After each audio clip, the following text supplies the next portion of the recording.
Iman yang dimuliakan, kenapa bahasan ini harus ada?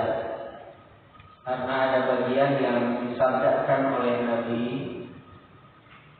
Ada beberapa yang kemudian jadi gagal. Sholat gagal, haji, umrah gagal. Juga pun Ramadan ada yang gagal. Sehingga Nabi pernah menyampaikan rubiba'an rajul dakhala alaihi syahrul Ramadan tsumma salaha qabla ayyin qarab. Orang masuk Ramadan tapi kemudian keluar dari bulan Ramadan tidak diampuni dosanya oleh Allah Subhanahu wa taala. Maka tentunya kita tidak ingin termasuk orang-orang yang gagal di bulan penuh barokah nanti di bulan Ramadan. Mudah-mudahan Allah panjangkan usia kita, Allah istiqomahkan kita dalam kebaikan, secara khusus kebaikan sesuai sunnah di bulan Ramadan, sehingga amal-amal Ramadan kita diterima menjadi amal sholih dan Ramadan kita menjadi pengampun atas dosa-dosa kita semua. Teman-teman, kita mulai dari target Ramadan dulu. Untuk berhasil sukses Ramadan, kita harus tahu dulu targetnya. Kita mau apa Ramadan? Maka target itu akan kita temukan dari ayat Ramadan. Dan ayat Ramadan ini sudah sejatinya saya dengan Bapak Ibu sudah hafal semuanya. Agak keterlaluan kalau ayat Ramadan belum hafal. Karena Ramadannya setiap tahun, bahkan kita sudah tahu puluhan tahun, ayatnya tidak sampai puluhan. Ayatnya cuma 5. Ayat Ramadan, ayat berkaitan dengan siam itu hanya 5 ayat. Saum kita setiap tahun sekali, maka 1 tahun menghafalkan 5 ayat bukan waktu yang sebentar. Saya kira 5 ayat tentang Ramadan pasti hafal. Maka mari kita simak ayat yang dimaksud, bahwa ternyata target-target Ramadan Allah simpan di 5 ayat yang dimaksud. Al-Baqarah 183 sampai 187. 183 di ujungnya kita akan menemukan la'allakum tattaqun. Maka ayat itu dimulai dengan ya ayyuhalladzina amanu kutiba 'alaikumus shiyam kama kutiba 'alal ladzina min qablikum la'allakum tattaqun. Ini target pertama, menjadi orang yang bertakwa. Kemudian yang kedua di 184 ayyaman ma'dudat faman kana minkum maridan aw 'ala safar فإذا من أيام أخرى وعلى الذين يطيقونه فدية طعام مسكين فمن تطوع خيرا فهو خير له وأن تصوموا خير لكم إن كنتم تعلمون. Maka di 184 Allah sampaikan, saya tidak terjemahkan semuanya. Ini bagian ujungnya saja. Target kedua di Al-Baqarah 184, target Ramadan adalah in kuntum ta'lamun, bertambah pengetahuan, bertambah ilmu. Kemudian yang ketiga di ayat 185. Ayatnya lebih panjang daripada ayat sebelumnya. Jadi jika ayat 1 sudah hafal semua sejak SD, ayat 2 belum tentu. Ayat 3 apalagi karena lebih panjang. Syahrul Ramadan alladzi unzila fihi Quran hudan lin-nasi wa bayyinatin minal huda wal furqan. Faman syahida minkum ash-shahra falyasum wa man kana maridan aw 'ala safar fa iddatun min ayyamin ukhra yuridu Allahu bikumul yusra wa la yuridu bikumul usra wa litukmilul 'iddah wa litukabbirullaha 'ala ma hadakum. Ini ujungnya wa la'allakum tashkurun. Maka target Ramadan nomor 3 adalah supaya kita menjadi orang yang bersyukur. Yang pertama supaya bertakwa. Yang kedua bertambah ilmu pengetahuan. Yang ketiga kita menjadi orang yang bersyukur. Yang keempat targetnya ayat 186. Wa idza sa'alaka 'ibadi 'anni fa inni qarib ujibu da'wata da'i idza da'ani falyastajibu li wal yu'minu bi la'allahum yashurun. Target yang keempat ini, Bapak Ibu ikhwatul iman sanjungan santriwati, targetnya la'allahum yashurun, agar kalian berada di jalan yang benar. Maka target Ramadan itu adalah menjadi orang yang benar, rasyid. Kemudian yang terakhir, yang kelima, ini ayatnya lebih panjang dari ayat-ayat sebelumnya.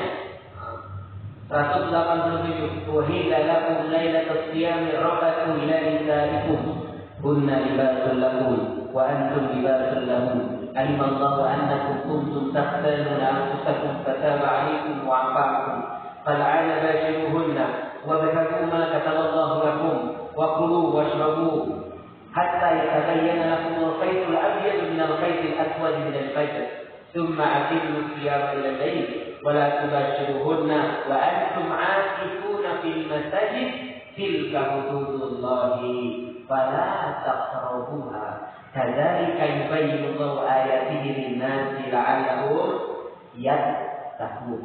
Sebab iman yang kelima targetnya adalah la'allahum yattaqun, agar mereka bertakwa. Saya ulangi Bapak Ibu, target Ramadan agar sukses kita harus tahu targetnya. Targetnya ada 5. 1. La'allahum tattaqun, supaya pribadi kita menjadi orang yang bertakwa. Yang kedua, in kuntum ta'lamun, pribadi kita bertambah ilmu. Yang ketiga, la'allahum tashkurun, pribadi kita menjadi orang-orang yang bersyukur. Yang keempat, la'allahum yashurun, menjadi orang-orang yang benar. Dan yang kelima, la'allahum yattaqun, bersama-sama menjadi orang yang bertakwa. Kalau yang pertama untuk pribadi, kalau yang kelima untuk semuanya. Jadi Ramadan menjadikan keluarga bertakwa, masyarakat juga bertakwa. Sudah? Itu targetnya. Targetnya sudah ketahuan, maka kita langsung rinci dari yang pertama, la'allahum tattaqun. Masuk Ramadan, targetnya bertakwa. Seperti apa takwanya? Kita simak ayatnya. Al-Baqarah ayat ketiga. Alladzina yu'minuna bil ghaibi. Masuk Ramadan harus bertakwa. Maka prakteknya nanti di bulan Ramadan kita semakin beriman terhadap yang gaib. Apa yang gaib? Juri, bukan. Apa yang gaib? Hantu, bukan. Yang dimaksud yang gaib seperti yang digambarkan di dalam surat Luqman ayat 34. Ada 5 yang gaib. Innallaha indahu ilmus sa'ah. Nanti masuk Ramadan targetnya bertakwa. Buktinya beriman terhadap yang gaib. Seperti apa yang gaib itu? Beriman terhadap kiamat.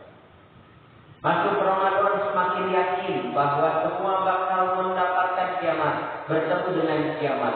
Jika tidak kiamat kubro, maka akan bertemu dengan kiamat sugro. Semakin beriman terhadap yang gaib, yang tahu urusan gaib hanya Allah, maka bersiap-siap untuk menghadapi kematian.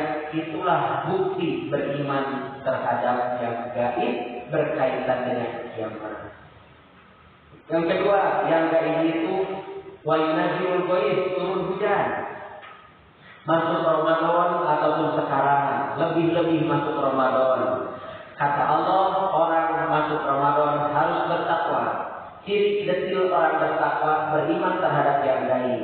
Buktinya beriman terhadap yang gaib adalah saat iman dengan benar bahwa turun hujan oleh Allah. Tidak ada yang tahu walaupun sudah mendung jam berapa turun hujan, tidak ada yang tahu. Maka wajib kiranya kita menolak saat ada orang yang bisa menghentikan hujan atau disebut pawang hujan. Wajib tolak. Kenapa? Karena hanya Allah yang berkehendak dan hujan itu urusan gaib. Mendung bukan berarti hujan. Karena cerah tidak selamanya turun panas, kadang-kala Allah turunkan hujan.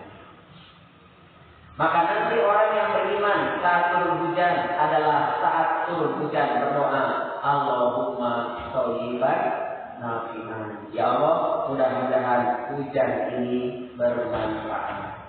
Kalau hujannya ternyata hujan angin, dordar gelap, henteu aya serliuhan. Lagunya sama.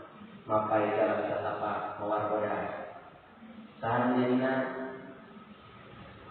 Wah, yang minimal kalau tidak tahu ayat Quran, tahu lagu aja.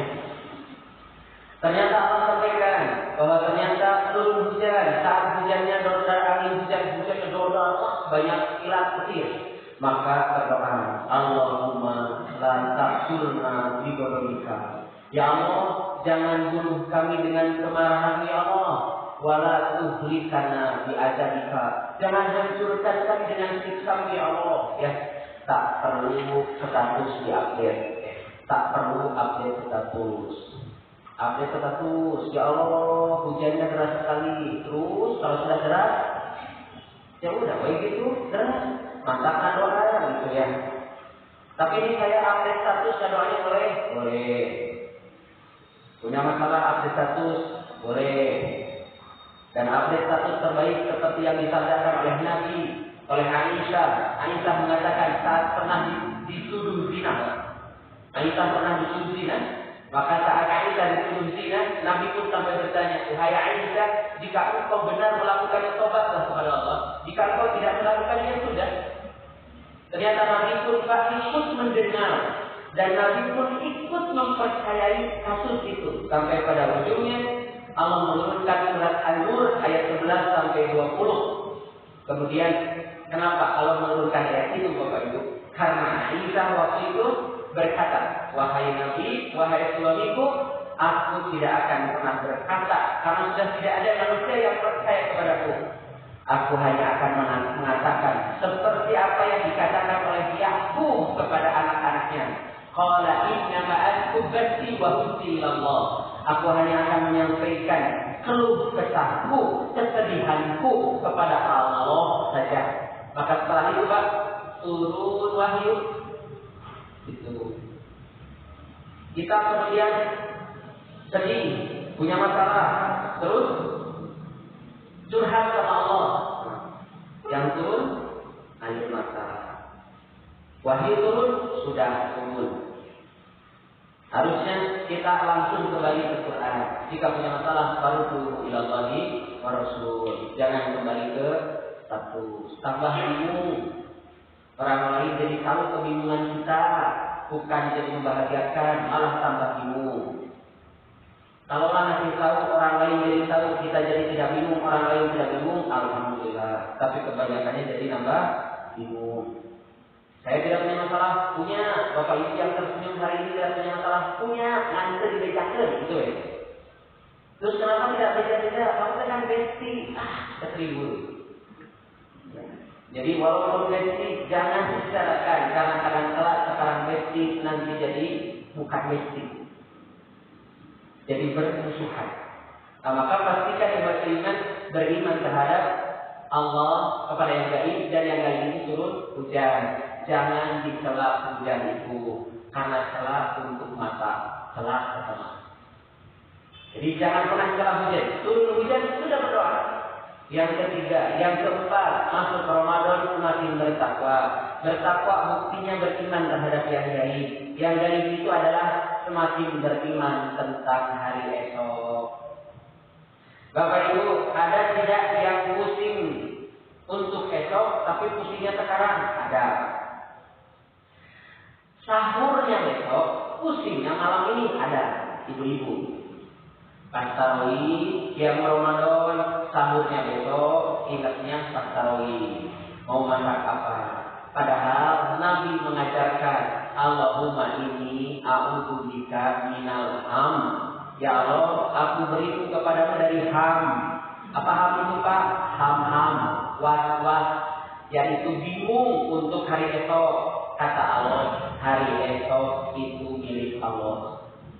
Atau kemana kalau besok kita tidak mau hujan, atau pengajian saya berangkatnya hujanan, hujan yang belum, stresnya sudah. Jadi mending pas besoknya, pas hujan stresnya jangan di 2 kali. Makanya kenapa Nabi mengajarkan Allahumma inni a'udzubika minal ham. Ya Allah, aku beri kepada dari ham. Masuk Ramadan kita tidak banyak begitu.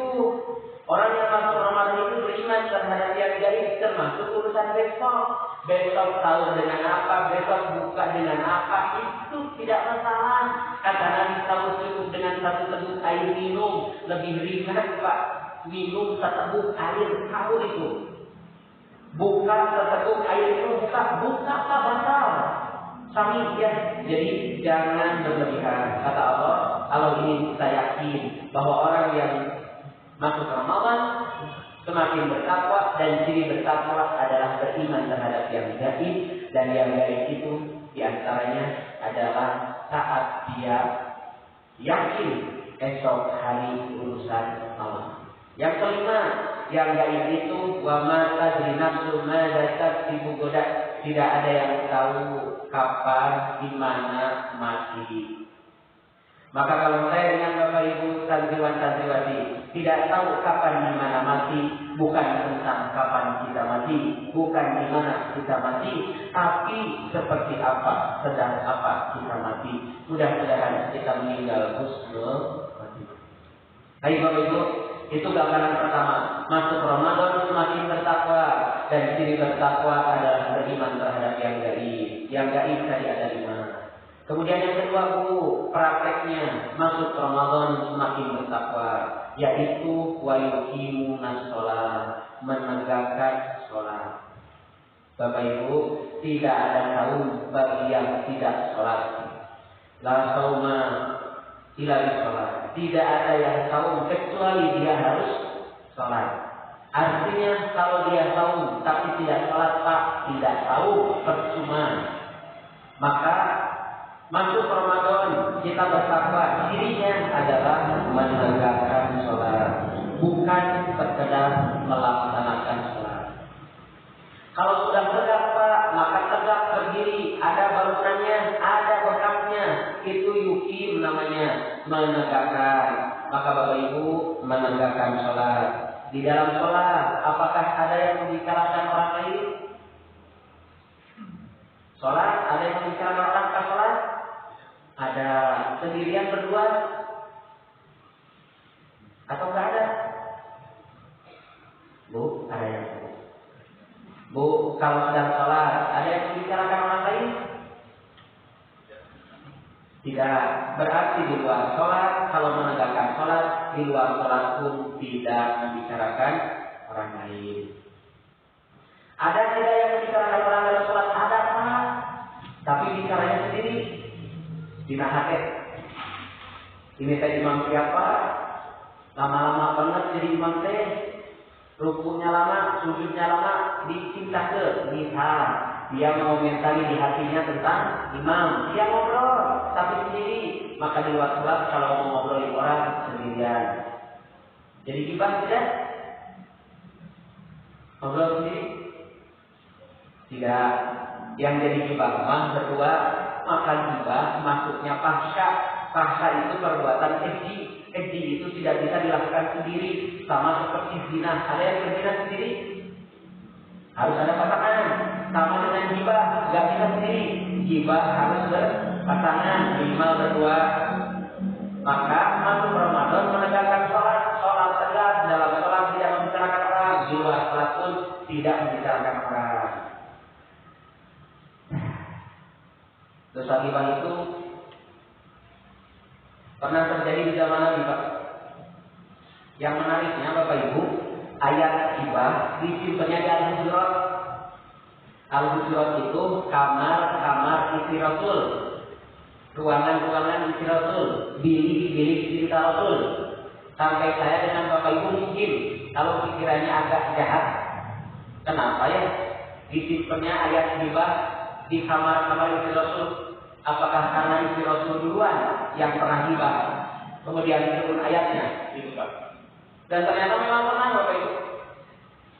Sayyidah Aisyah saat tahu Nabi Muhammad SAW menikah lagi dengan Sofia, dan Sofia itu terkenal cantik Bapak Ibu. Maka Sayyidah Aisyah melihat Sofia yang cantik, oh ada saingan, cantik sama-sama cantik. Maka saat sama-sama cantik yang dilihat itu, ini ada kurangnya dia.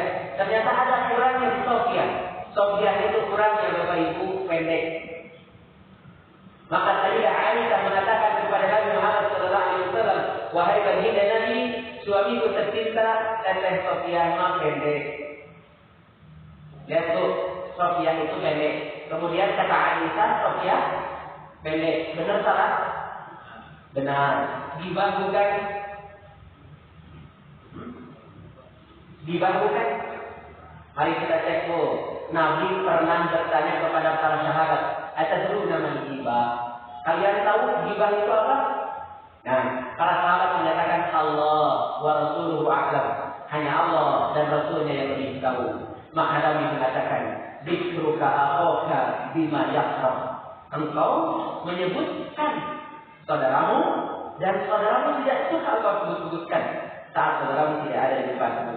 Kemudian para sahabat mengatakan, Nabi, jika yang saya sebutkan benar adanya di diri orang yang saya sebutkan itu, maka kata Nabi, itulah gibah. Kalau tidak ada di diri orang itu, apa Nabi? Itu fitnah. Kalau di depan langsung, kalau di belakang benar adanya disebut gibah. Kalau di depan disebutnya, kalau tidak sesuai dengan keadaannya disebutnya fitnah. Kalau di depan disebutnya, wah, kalau di depan apa disebutnya? Humazah, lumazah, wailul humazatil lumazah. Orang itu celaka kalau sering mengumpat, kalau sering mencela, menghina. Kalau di belakang gibah, kalau di depan menghina. Teteh Sofia pendek. Kemudian ngobrolnya di depannya, Sofia, kamu mau pendek, tak hina itu. Lihat Bu, apa yang disabdakan oleh Nabi saat Nabi mendengar kalimat Sayyidah Aisyah mengatakan bahwa Sofia pendek. Apa kata Nabi Pak? Makulti. Wahai Aisyah, apa saja yang barusan kau sebutkan? La nazahatul bahar, sudah mengotori lautan. Lihat Bu, kata Nabi, gibah. Walaupun hanya menyebutkan pendeknya saja, itu sudah mengotori lautan. Makanya kita mah gibah suka lebih dari itu. Siapa teh pendek, hidup, letik, hirup deh. Ini masa itu, Pak. Ini hanya cuma satu kalimatnya pendek sudah. Dan setelah ditegur oleh Nabi, Sayyidah Aisyah tidak pernah lagi begitu. Nah maka Pak, sholat itu menegakkan, bukan hanya melaksanakan. Maka Ramadan itu menegakkan sholat, tidak mendahului imam. Bapak Ibu sholat berjamaah tidak akan mendahului imam di sholatnya, dan tidak akan mendahului suaranya di atas suara suaminya, tidak akan mendahului keputusan suaminya. Begitu Pak.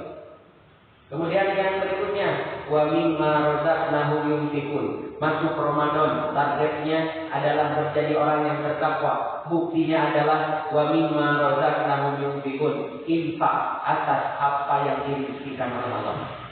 Bapak Ibu, setiap Allah menyebutkan infak, Allah selalu menyebutkan rizki yang engkau miliki milik Allah. Maka jangan pelit dengan milik Allah. Itu punya Allah. Allah minta rizkikan, Allah sudah rizkikan. Allah minta infakkan, keluarkan. Maka Allah sangat tidak suka kepada orang yang bakhil. Maka Nabi tadi mengajarkan doa supaya kita tidak masuk kategori orang yang bakhil dan terhindar dari sifat bakhil. Ya Pak, ini susunannya menarik Pak. Allahumma inni a'udzubika minal ham. Ini riwayatnya Imam Abu Dawud hadis 453. Allahumma inni a'udzubika minal ham wal hazan. Jadi kalau sudah bingung, jadi sedih. Kalau sudah sedih apa Pak? Wa a'udzubika minal 'ajz. Kalau orang sudah sedih jadi lemah Pak. Makanya Allah melarang la tahzan, jangan sedih. Karena kalau orang sudah sedih, lemah. Kalau sudah lemah apa Pak? Minal 'ajz wal kasal, malas. Jadi orang malas itu tidak ujug-ujug malas, tapi panjang prosesnya. Proses pertama dia bingung hidupnya. Yang kedua kalau sudah bingung dia jadi sedih. Kalau orang sudah sedih jadi lemah. Kalau sudah lemah jadi malas. Kalau sudah malas apa? Wa'udzubika minal bukhl. Dia itu jadi bakhil, pelit. Punya harta kalau dikasihkan. Kenapa kalau dikasihkan? Kan dia malas dari uang lagi. Kemudian apa? Wal juben. Juben itu adalah pamer sukses. Jadi kalau orang sudah bingung, sudah sedih, udah lemah, udah kemudiannya dia menjadi orang yang malas, pelit, dia jadi pengecut Pak. Ngeluarin uang nggak berani. Lebih pengecutnya lagi, saat orang sudah tidak berani lagi melaksanakan ibadah Allah, itu pengecut dia. Dan ujungnya kalau sudah jadi pengecut dia Pak, wa'udzuka min ghalabati dain. Jadi banyak ghalabati dain, terlilit utang, wa qahri rijal. Kalau sudah terlilit utang akan ada di bawah tekanan orang lain. Nah ini, maka Allah sampaikan wa mimma razaqnahum yunfiqun. Nah yang menarik ibu-ibu, ibu tahu Sayyidah Aisyah, dan ibu-ibu pasti tahu Sayyidah Aisyah itu cerdas, bukan cemburunya. Karena kalau ibu-ibu tahu bahwa Sayyidah Aisyah tercemburu, ibu akan mencontoh Aisyah cemburunya. Jadi kalau ibu-ibu tahu Sayyidah Aisyah cerdas, maka yang dicontoh kecerdasannya. Lihat Bapak Ibu apa yang dimaksud cerdasnya Sayyidah Aisyah. Karena Hafsah pun cerdas. Sayyidah Aisyah hafal Quran, Hafsah pun hafal Quran. Sayyidah Aisyah hafal hadis, Sayyidah Hafsah pun hafal hadis. Hanya jumlah hafalan hadisnya lebih banyak Sayyidah Aisyah sampai 2210, beda dengan Hafsah. Hanya Bapak Ibu yang menariknya adalah istri-istri Rasulullah cerdas. Hanya gambaran Aisyah cerdas itu saat punya uang. Uangnya 118.000 dirham. Kalau dirham sekarang 4.100, tinggal dikalikan. Anggap Ibu, kalikan. 118.000 dirham kali 4.100 rupiah. Maka jumlahnya sekira 483 juta rupiah. 483 juta rupiah itu mirip-mirip dekat-dekat 500 juta, setengah M. Lihat Bu, ibu punya uang setengah M, bajunya bolong. Kira-kira mending beli baju baru atau ditambah? Baik, itu cerdas kan? Uangnya 500 juta, kemudian bajunya bolong, maka orang cerdas beli lagi baju.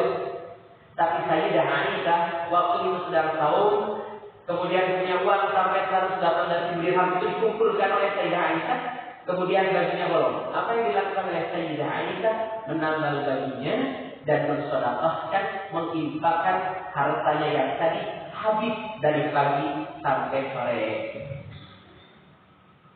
Maka ibu-ibu yang barusan lewat merupakan amal. Sudah lewat belum? Kalau sudah balik lagi. Kalau sudah pulang balik lagi. Ini ujian banget Pak, urusan kenapa lagi. Uang ibu-ibu ini matanya ke uang itu hijau atau merah? Baik, Masya Allah. Berarti sepaket ya. Sama, laki-laki juga sama. Suka uang itu warna merah. Nggak peduli siapa gambarnya. Nggak pernah peduli kan? Nggak mau tahu kan? Gambar di angka 2000 nggak mau tahu kan? Siapa kan? Angka 2000 siapa? Kalau dulu yang pakai pedang begini yang 1000 siapa? Awas saya. Pasti murah, bagus. Itu karena saking viralnya waktu itu pasti murah. Karena setiap membuka template yang bersilaturahim adalah pasti murah dengan pasti murah. Sekarang sudah tidak ada, jarang. Yang muncul adalah pameran Antasari di 2000. Maka itulah yang sering reuni di Koropa Amal. Sampai mereka berbincang, ini teh kamu lagi. Tapi tenang, mungkin yang sebelah saya nanti itu orang rezekinya Soekarno dan Hatta. Ternyata ditunggu yang masuk nanti sama juga Pak, pameran Antasari. Mungkin sedang berharap ingin berjumpa dengan presiden, dan presiden Soekarno Hatta itu ada di dua uang. Kalau tidak 50.000, 100.000. Ibu-ibu kalau dikasih yang merah dengan yang hijau, senang mana? Dua-duanya. Itu terjadi. Karena sifat perempuan sejak dulu begitu. Ibu itu bukan materialistis, tapi realistis. Karena makan tidak dengan cinta, tapi dengan uang.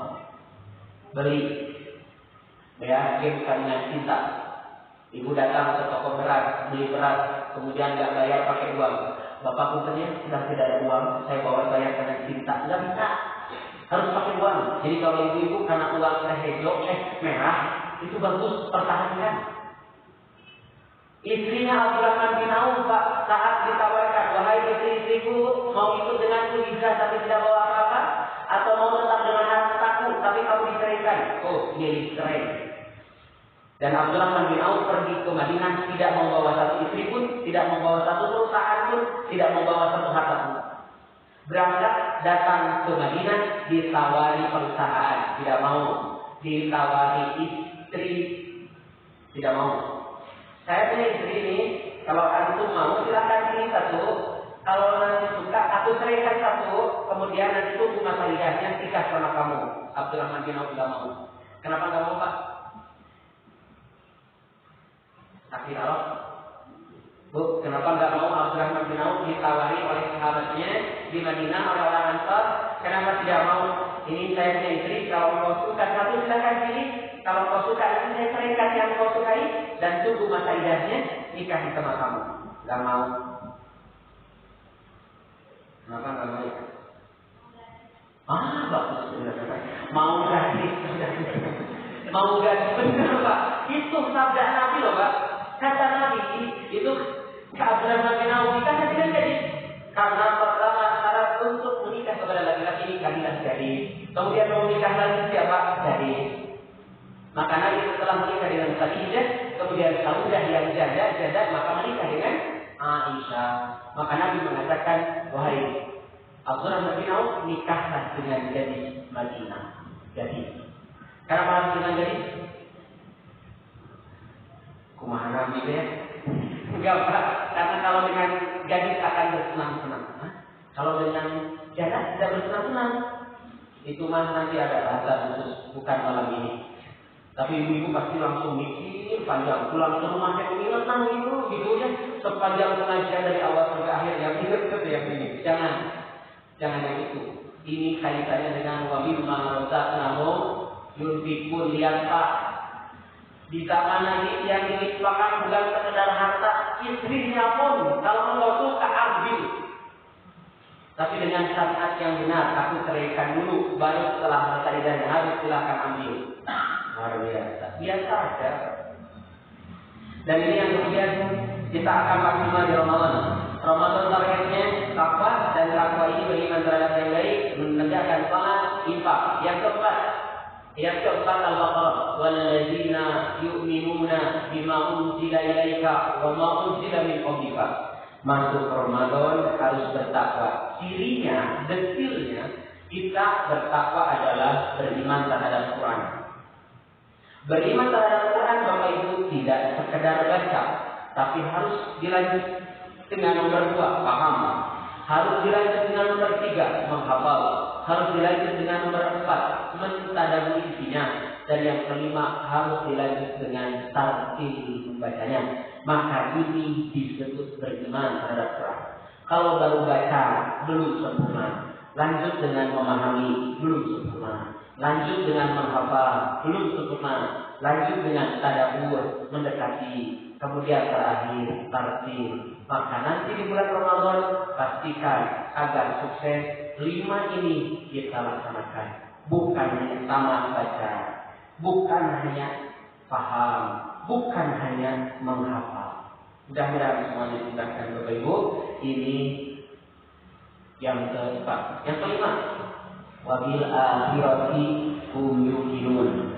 Masuk Ramadan semakin yakin bahwa kita menjadi orang bertakwa, semakin yakin menjadi orang yang yakin benar dengan hari akhir.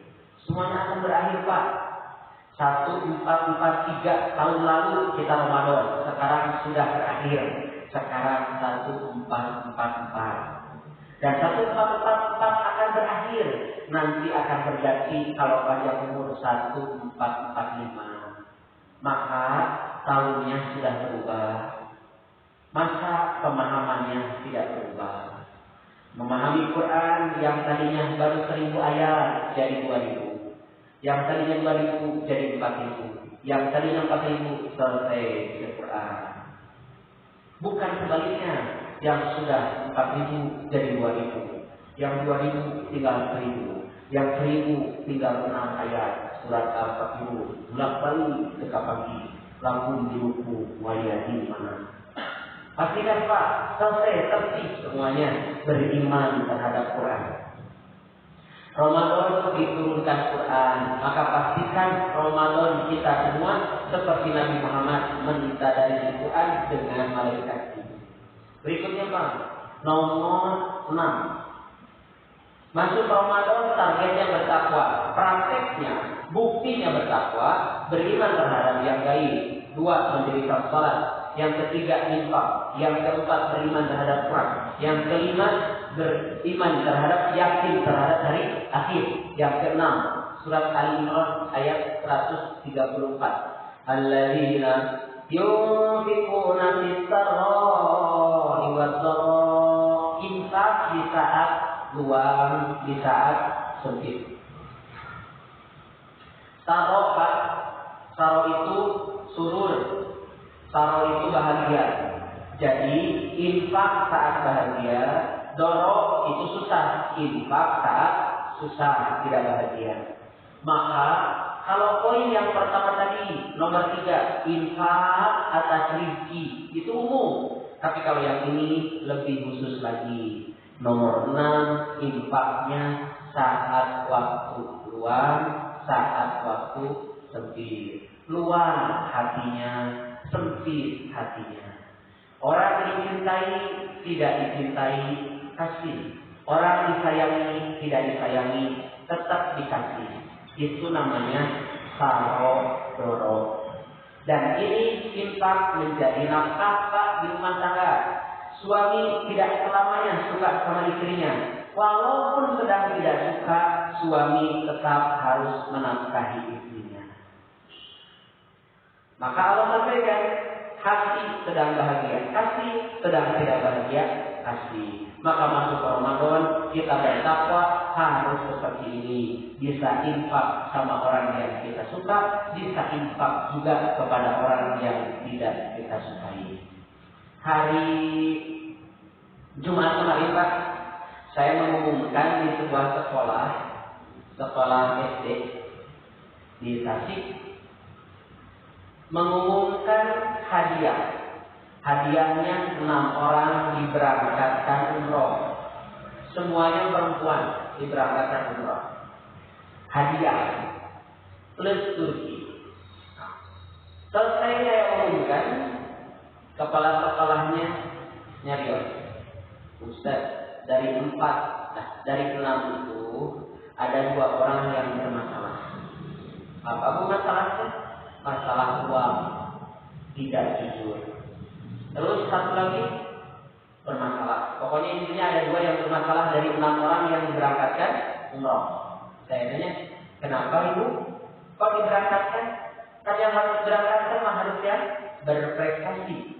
Yang 4 saja sudah. Kenapa yang 2 ikut diberangkatkan? Jawabannya Pak, saya sedang belajar mengamalkan surat Ali Imran 134. Infak kasih uang buat umroh untuk 4 yang disukai dan 2 yang tidak disukai. Itu Pak. Kita nyoba ya, nanti sama yang kita suka sama yang tidak kita suka. Itu ciri bertakwa. Berikutnya Pak, nomor 7, Ibu.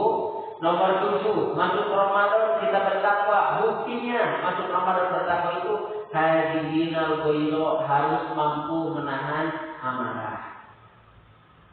Maka saat ada yang mengajak berantem sama kita, ini so imun, segitu udah. Saya sedang sahur, saya sedang sahur. Jangan ditambah segitu, karena kalau ditambah macam-macam tambahannya.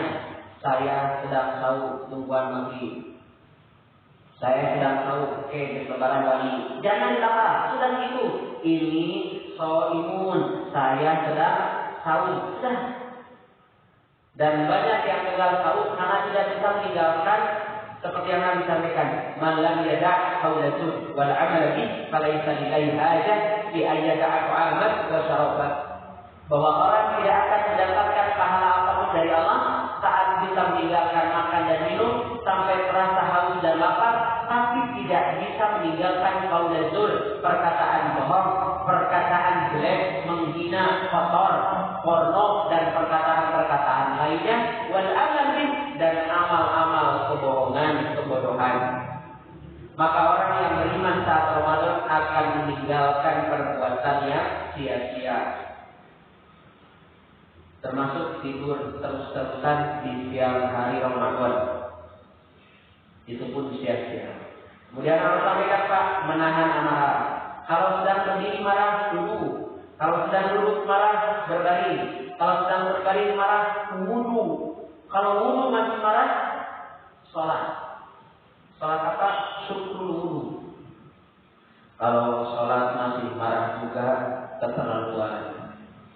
Sudah dicuci wajahnya, sudah dingin badannya. Allahu Akbar, Allah Maha Besar.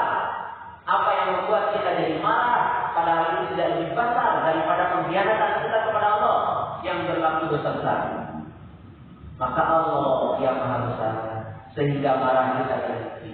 Bukan diikuti, tapi diarahkan. Mudah-mudahan di Ramadan ini kita menjadi bertakwa dan terhindar dari mengumbar amarah, tapi justru bisa menahan amarah. Dan lihat Pak, ini susunan tidak boleh diubah.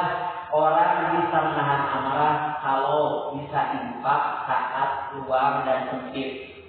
Baru bisa nahan amarah Pak. Gak mungkin dia ngasih sama yang tidak suka. Kalau dia tidak bisa nahan, artinya nih latihan ngasih. Dan latihan itu terjadi di rumah kita. Sama istri ngasih, suka atau tidak suka ngasih. Ke anak ngasih, suka atau tidak suka ngasih. Sudah latihan, kita bisa menahan amarah. Maka sesungguhnya saat datang yang memancing amarah, kita sudah siap tidak mau mengikuti amarah. Berikutnya Pak, wal afina anas, adik-adik ibu-ibu.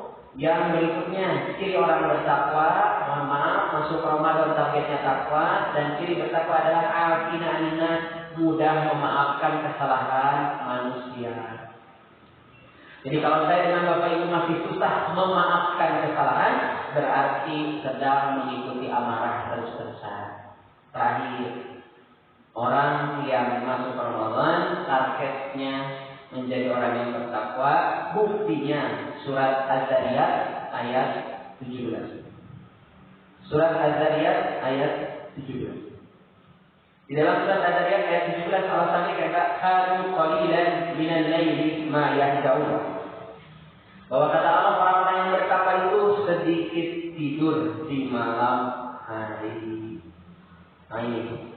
Jadi orang yang bertakwa itu di malam Ramadan Pak, tidurnya sebentar. Oh, kalau malamnya sebentar tidur kenapa? Karena biasanya habis kita tidur, sekarang ada siang Ramadan.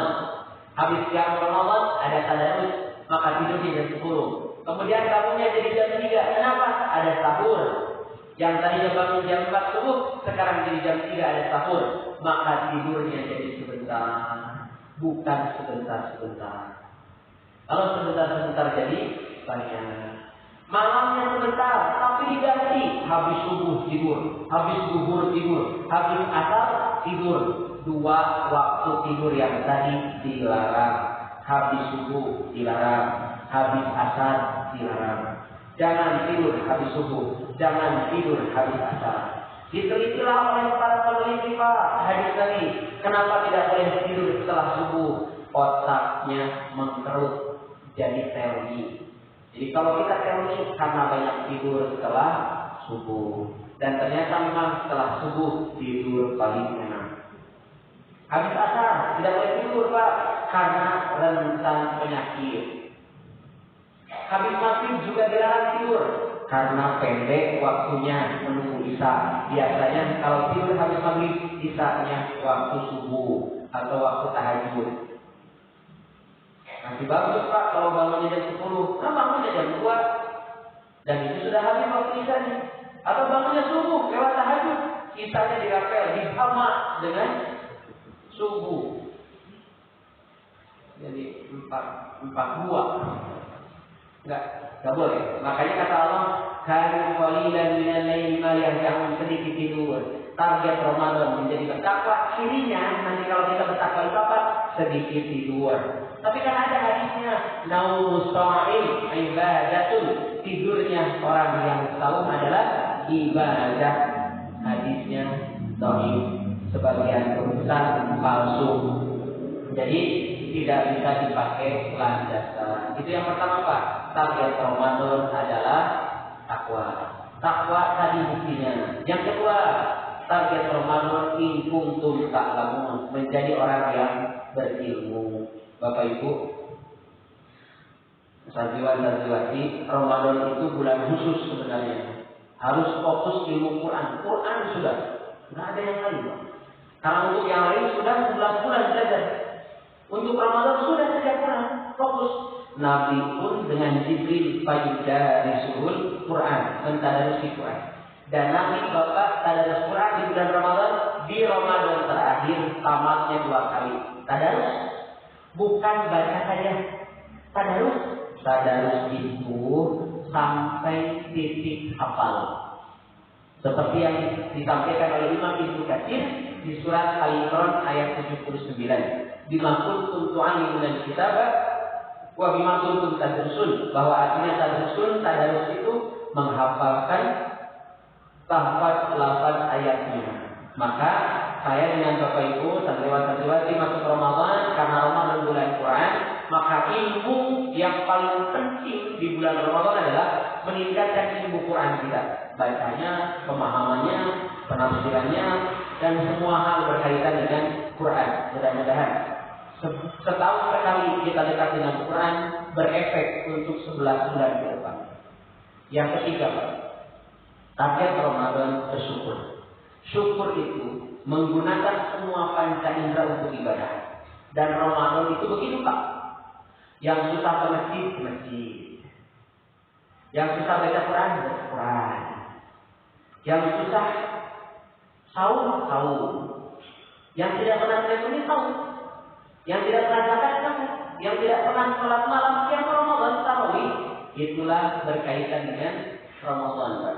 Bahwa Ramadan itu bulan bersyukur, maka target kita masuk Ramadan bersyukur. Bersyukur itu memaksimalkan semua panca indera untuk beribadah. Mata untuk banyak melihat yang baik-baik terlebih Quran, mulut untuk membacakan ayat-ayat Quran, telinga untuk banyak mendengarkan ayat-ayat Quran, kemudian tangan kaki untuk melaksanakan ibadah kepada Allah Subhanahu wa taala. Bapak Ibu, Indonesia ini salah satu yang berjamaah ke masjidnya susah.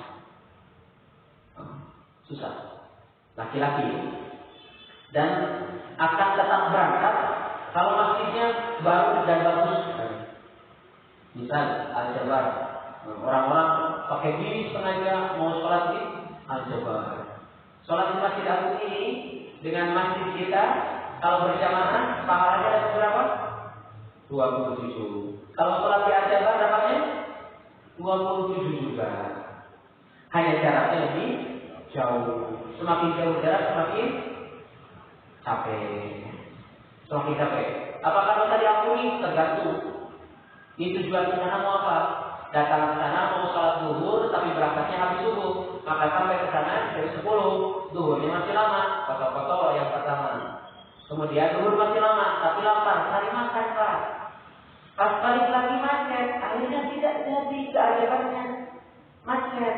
Nah, kalau perlu mau ngejar kalian, kalau Bapak Ibu ngejar sholat berjamaah di Masjidil Aqsa berapa? 27 kali 100. Kemudian kita ngejar ke Masjid Nabawi Pak, kita kesana Pak. Kayaknya budget juga sama ya, Jawa Barat pokoknya. Nunggu haji itu 20 tahunan, 21, 22, 23, 25 tahun. Yang paling cepat pakai sepeda, 8 bulan. Nah, Indonesia sudah ada yang 8 bulan pakai sepeda sampai ke sana. Masalahnya cuma bukan karena punya sepeda dan punya uang, Pak. Pintar ngomong, bahasanya bisa. Ini kita nggak bisa apa-apa, Pak. Lewat Malaysia, lewat Vietnam, lewat Thailand, kemudian nanti lewat Yaman, terus lewat Mesir, terus sampai masuk ke Arab Saudi, nggak bisa ngomong. Terus naon, ditewak nanti di polisi, ditahan juga. Maka belajar dulu kita bahasanya. Cuma kayak ini menarik Pak. Kalau ternyata haji lama banget kita nunggunya haji, kenapa tidak kita coba? Yang sepedahan ke Pangandaran berhari-hari, berminggu-minggu, setiap seminggu sekali ke Pangandaran. Sudah 10 tahun begitu. Kenapa nggak disambungkan itu sampai ke Mekah Pak? 8 bulan itu cukup. Dan orang Indonesia sudah membuktikannya. Ada yang naik motor lebih cepat daripada naik pesawat. Naik pesawat itu harus tunggu dulu 20 tahun. Lama banget. Maka nanti kita sholat ke Masjid Nabawi 27 derajat berjamaah kali 1000. Langsung lanjutkan ke Masjidil Haram, kita sholat ke Masjidil Haram, maka berjamaah kita dikali lebih baik daripada 100.000 kali masjid yang lain.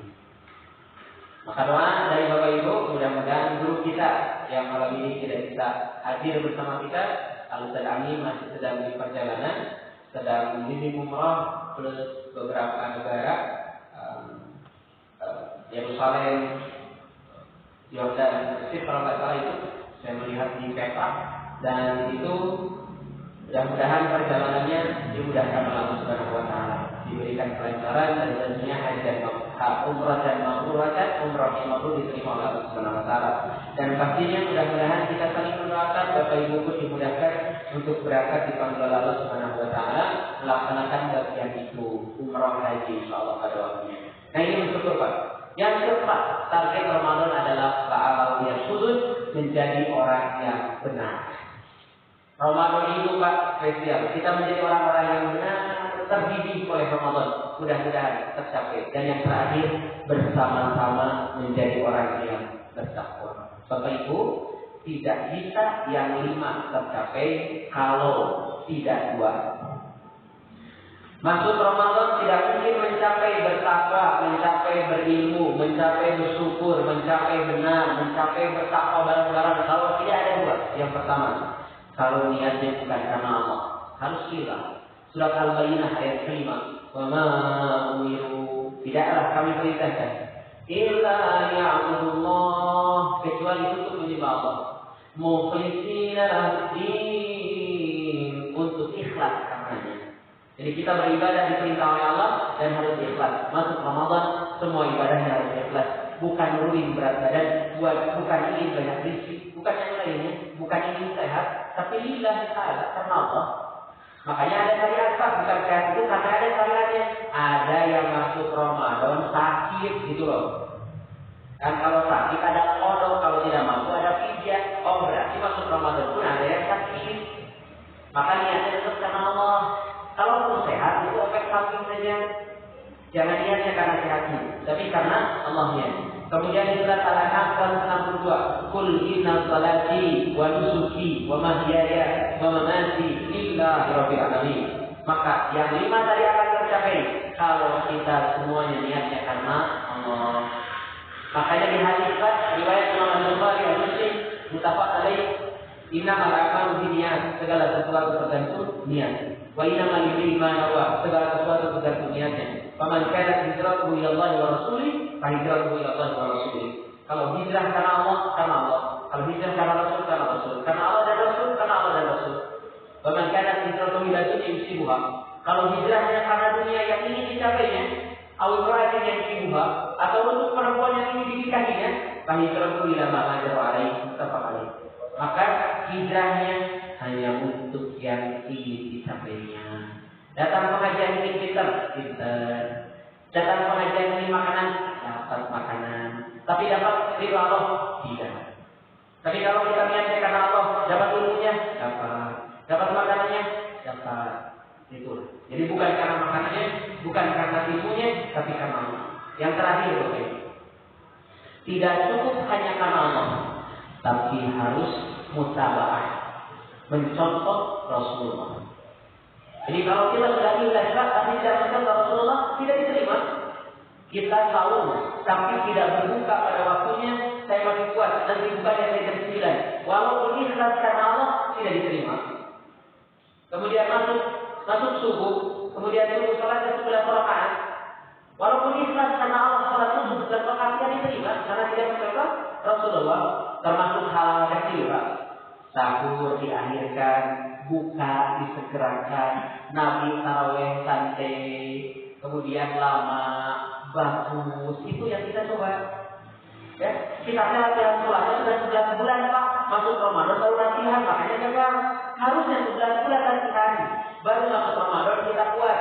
Hari pertama Nabi sholat sampai tengah malam, hari kedua Nabi sholat lebih dari tengah malam, hari ketiga Nabi sholat bersama para sahabat sampai waktu sahur. Dan itu jamaah membludak sampai hari keempat Nabi tidak ke masjid. Kemudian ditunggu oleh para sahabat. Para sahabat besoknya bertanya kepada Nabi, Nabi, kenapa engkau tidak ke masjid? Padahal kami menunggumu wahai Rasulullah. Apa kata Nabi? Aku khawatir ini dianggap wajib. Sekarang maka tidak wajib, hukumnya sudah jelas, sunat muakkad. Kalau sunat muakkad itu dilaksanakan, orang kita sekarang beda dengan di zaman Nabi. Kalau lihat sunat, semangat. Di kita sunat il. Kenapa enggak sholat Kamis? Sunat. Kenapa enggak sholat rawatib? Sunat. Kira-kira sunat yang dilaksanakan Pak? Tidak. Makanya kenapa orang-orang Indonesia susah ke masjid berjamaah khususnya laki-laki? Karena tadi salah satunya Bapak Ibu, Al-Imam Asy-Syafi'i, mazhab yang paling besar dipakai di Indonesia, mengatakan bahwa hukum berangkat ke masjid hukumnya fardu kifayah. Tahu fardu kifayah? Seperti sholat jenazah. Kalau sudah ada yang menyolatkan, cukup ada yang menyolatkan, saya tidak berdosa kalau tidak menyolatkan. Jadi kalau ada di kita susah ke masjid, mengambil hukum fardu kifayah juga. Asal ayat orang ke masjid, saya tidak perlu ke masjid. Allahu Akbar, Allahu Akbar. Oh, berarti ada yang azan, berarti ada yang ke masjid. Saya cukup mendengar azan, tidak perlu ke masjid karena sudah ada yang mewakili. Padahal apa? Imam Syafi'i mengatakan itu bukan itu tujuannya. Di zaman Nabi Bapak Ibu, boro-boro dengan wajib, baru dengan sunat pun langsung dikejar. Ini sunat lakukan, ini sunat lakukan. Apalagi dengan fardu kifayah. Itu para sahabat mesti akan mengejar pahala itu karena Allah semuanya. Maka Bapak Ibu, mudah-mudahan Allah mudahkan kita niatnya karena Allah, mencontoh Rasulullah semuanya, hingga pada akhirnya semua target Ramadan tercapai dan kita diampuni dosanya oleh Allah Subhanahu wa taala. Bapak Ibu, itu kiranya yang bisa saya sampaikan. Mudah-mudahan ada guna dan manfaatnya khususnya bagi saya dan umumnya bagi yang hadir pada kesempatan malam ini. Mohon maaf atas segala kekurangan Bapak Ibu. Mohon doanya juga nanti tanggal 6 saya ziarah lagi ke Baitullah. Mudah-mudahan dimudahkan perjalanannya. Mohon maaf atas segala kekurangan kesalahan. Mudah-mudahan kita dimudahkan oleh Allah segalanya, diistiqomahkan hingga kelak husnul khotimah insyaallah. Assalamualaikum warahmatullahi wabarakatuh.